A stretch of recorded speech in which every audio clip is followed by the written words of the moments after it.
Running a Fever, episode 104. Today I'm going to welcome a new country to my list of countries with listeners in them.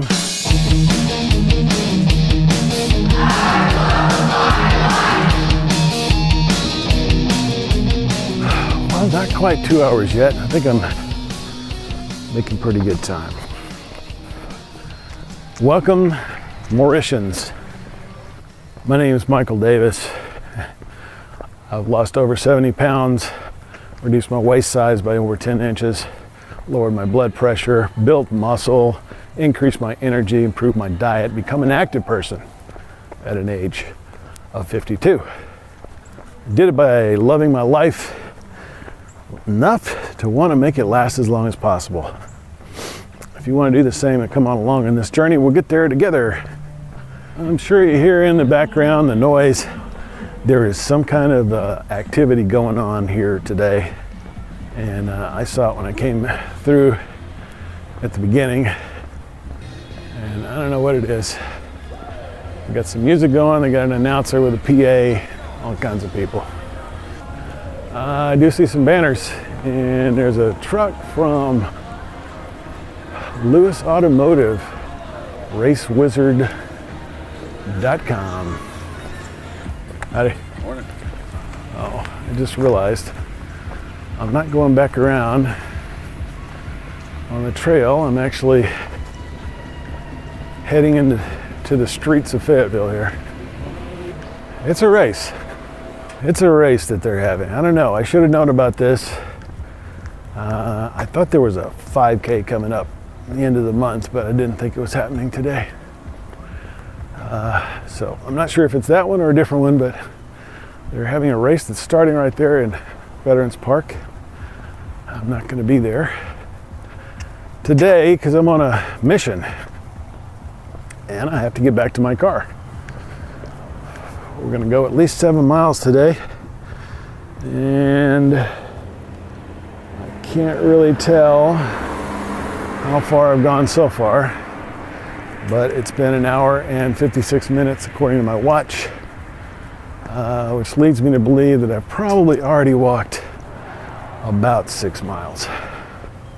And I'm on this street, and I don't know, I kind of got lost on the way, so I'm really hoping I find my way back. It's the first time I've done this, but I went in on the Mud Creek trailhead because I'd been there before and seen a sign saying this way to Lake Fayetteville, and I thought it was just part of a trail that would have the same markings as the other trails I've been on in this area. Probably part of the Razorback Greenway. Purple for a Purpose, that is the race. So I can look for more information about that. I'm just having to cross the street. I'll get a picture of the sign, but I had the light. I wanted to take that opportunity to get across the street. Kind of got a purpose today. Not that purpose, maybe, but I'm sure there's a charity of some kind associated with the Purple for a Purpose walk. My purpose is to get in this long walk and then get about my day, which I have set about 10 tasks to achieve. The final one being sitting down and watching the Red Sox against the Astros in the first game of the American League Championship Series. This is taking place about 100 years after the Red Sox won their 1918 World Series. So, those of you from Mauritius, and I know there are some of you listening because I have seen the downloads. This would not have happened with radio or television, possibly film, I suppose, but in no other form of broadcast would I be able to reach a place like Mauritius. And the reason is that this country of a little over 1 million people is on an island in the Indian Ocean off the coast of Africa. And I am in the northwest part of a state called Arkansas in the United States of America in the continent of North America. That is what we've come to with podcasting, and I'm really happy to be able to reach these people, and that somebody there is listening to this and hopefully getting some inspiration from it. You know, I think the Mauritians started listening to the show sometime in the last few months, since April or so. The vernacular is Creole, which is a mixture of English and French, and I think they probably understand English well enough, because I do not speak Creole, and I speak un peu français, très mal. So there you go. It's got to be the English or nothing at all. But yeah, really happy to have the Mauritians downloading the show and listening to it. It's really great. And if you go to Mauritius, you will find that they drive on the left. It's one of these places that were formerly dominated by the British Empire, and that's probably where they got that. The most popular sport is what they call football. It's probably similar to what we call soccer in the United States, and the rest of the world calls football. I've never seen a Mauritian football team, but that is the favorite sport. So hopefully, if you're there, you're out there getting some exercise, running around the soccer field with a fever. I'm gonna just go out on a limb and say there's probably a lot of walkers and runners there as well. Walking and running requires even less equipment investment than football does. So you don't even need a ball. All you need is your feet. It's good to have shoes, but even if you don't have shoes, you're probably going to be able to walk just a little bit, maybe even run. Also, popular sport there is what they call kite surfing, and what in the United States we call windsurfing, which is basically you get out on a surfboard, and the surfboard has a sail attached to it, and apparently that's lots of fun. I don't think I've ever tried it. It's one of those things I just don't see myself being good at, but you know what? I bet if I tried it and I really tried hard, I could actually do it and have a lot of fun. Maybe I'll do that someday. Maybe I'll do it in Mauritius someday. It's always possible. And it kind of makes sense because it's an island country, and so there's plenty of coastal waters available to go out and kite surf. Maybe even easier to do that than it is to play football, where you need an actual field and a good bit of space around you. So welcome, Mauritians, to Running a Fever Nation. And go check that out for yourself. Wikipedia is where most of that information came from. And you know, if you can, donate to Wikipedia. You know, that's they're one of the biggest, most used websites, and they are nonprofit. And wouldn't it be great if they could stay nonprofit? We've got amazing things happening on the internet. Things are cheap enough that we have a lot of things that are available without paying for them. And unfortunately, it does take some money to run all this stuff. I know, because I work in IT. My company has a lot of equipment, and they pay other companies for the bandwidth and such that keeps a business like that running. And of course, you also need people to edit and take care of all the content and programming that happens there. So those people have to do something. They have to feed themselves and shelter themselves and their families, probably. So think about donating. I can't say that I've ever donated, but I do think it's a good idea if you're looking for a donation. Incidentally, you know, we were talking last night, it was kind of a celebratory or celebratory, if you're British, or Mauritian. I don't know how Mauritians pronounce that, but it was kind of a celebration last night, and so I went out and had what, might not be considered the most healthy meal. Homemade fried potatoes, French fries, and a 3rd-pound cheeseburger, and a jalapeno cheeseburger. And right now, we have lotteries going on. In this part of the country, we've got a state lottery, and we have one of those big lotteries that is maybe nationwide or in a bunch of states. And the state one is over $200 million, the jackpot. The big one, that wasn't big enough, is over $500 million. And it's probably gone up by now, because when it gets this high, people start buying more tickets. Even though your chances of winning are exactly the same, the jackpot's bigger. And that's the whole thing. The whole thing is about dreaming of having all that money. And so we're talking about that, what you would do with the money. And obviously philanthropy comes into play.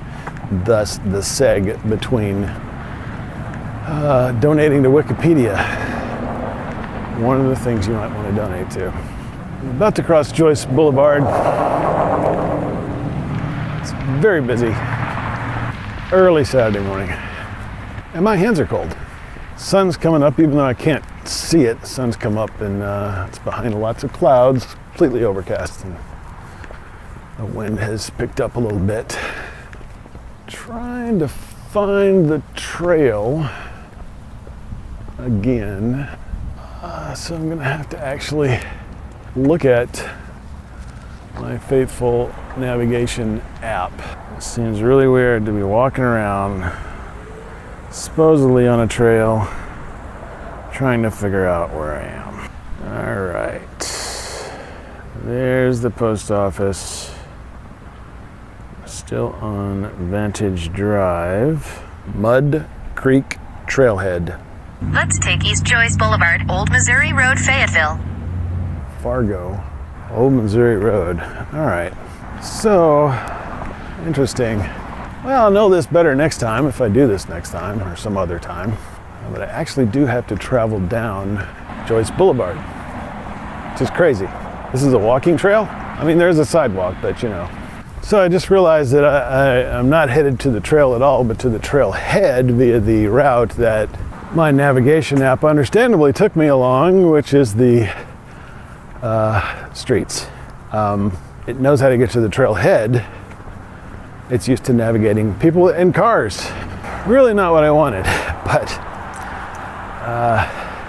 so what I got. I just passed by post office, Fayetteville post office, one of them.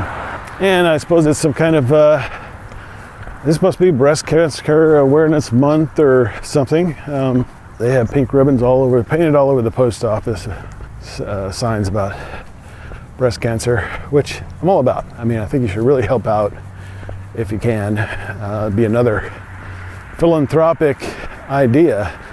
It's actually topical. Find a way to help people with breast cancer, but do not donate to the Susan Komen Foundation. The most famous breast cancer foundation has unfortunately chosen not to concentrate on breast cancer, but to also fund abortions. It's really sad because they're missing out on millions of dollars which could be used to help fight breast cancer, but will not be because people will not donate their money knowing that it's going to go to provide abortions. So I'll see if I can come up with some alternatives and post them in the show notes for you. Do not donate to the Susan Komen Foundation.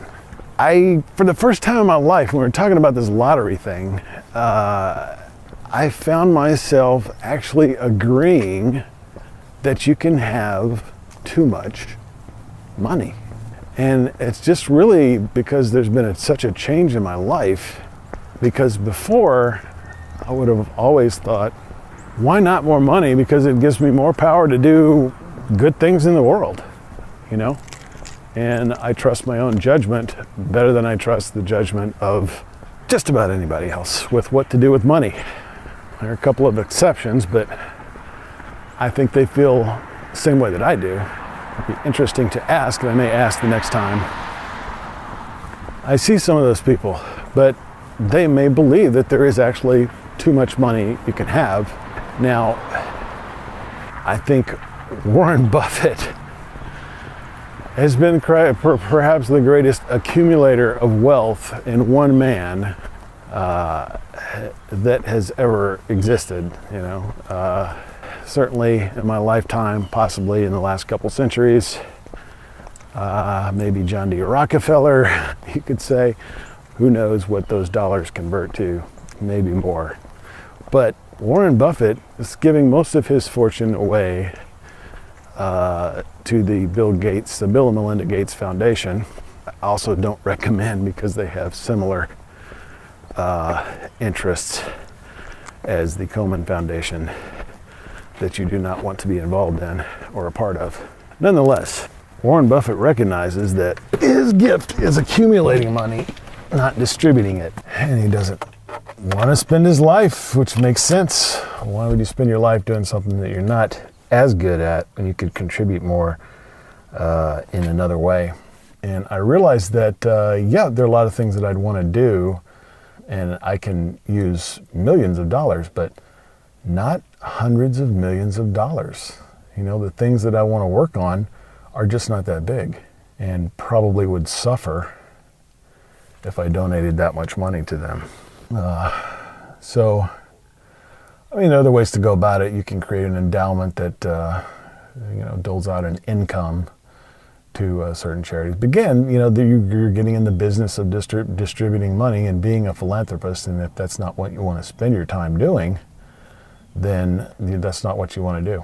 So, important turning point in my life, in figuring out that there could actually be too much money, and that I need to find a place that would not just be a single charity that I'm interested in, but if I really expect to have $100 million, I don't really. I'm not actually playing the lottery, but I would want to find a good recipient that would be a good distributor, a moral distributor, and a effective and efficient distributor of that wealth. Something to think about. I may be the only person. Actually, I know I'm not the only person. So, there you go. A new place, Mauritius. Thank you, Mauritians, and thank you, Running a Fever listeners. If you got the fever, keep it. If you don't have it, get it. I'll talk to you next time on Running a Fever.